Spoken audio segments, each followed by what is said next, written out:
গত কয়েকদিন ধরে প্রচণ্ড গরমে হাঁসফাঁস অবস্থা রাজধানীবাসীর। অবশেষে ঝরল প্রশান্তির বৃষ্টি। তবে বৃষ্টির সঙ্গে তীব্র কালবৈশাখী ঝড় বয়ে গেছে। এতে কিছুটা বিড়ম্বনাও পোহাতে হয়েছে নগরবাসীকে।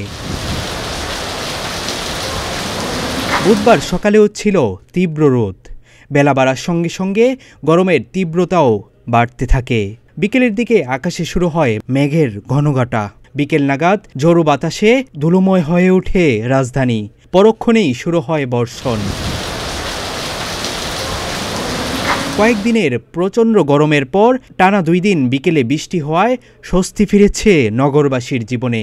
তারা বলছেন, তীব্র গরমে শান্তির বার্তা নিয়ে এসেছে এই বৃষ্টি। হঠাৎ বৃষ্টি মানুষের মধ্যে এখন খুবই একটি প্রশান্তি বয়ে নিয়ে এসেছে আমাদের মাঝে, এবং আমরা এখন এই প্রচণ্ড গরম থেকে স্বস্তির একটা আভাস পাচ্ছি, যা নাকি প্রকৃতির স্বাভাবিক নিয়ম অনুযায়ী এই কালবৈশাখী ঝড় বৈশাখ মাসে অবশ্যই আসে।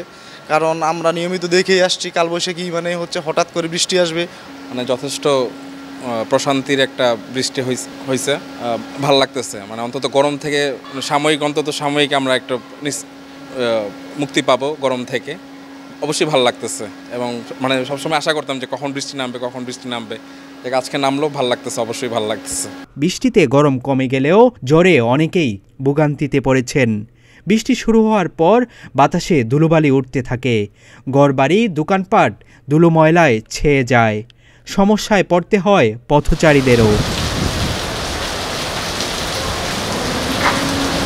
বৃষ্টির কারণে কিছুটা ক্ষতি হয়েছে ভ্রাম্যমাণ দোকানি, পথচারী এবং রিকশা চালকদের। বৃষ্টি শুরু হলে বিভিন্ন এলাকায় ফুটপাতের বিক্রেতাদের দোকান গুটিয়ে নিতে দেখা যায়। কিছু কিছু জায়গায় গাছের ডালপালা ভাঙার খবরও পাওয়া গেছে।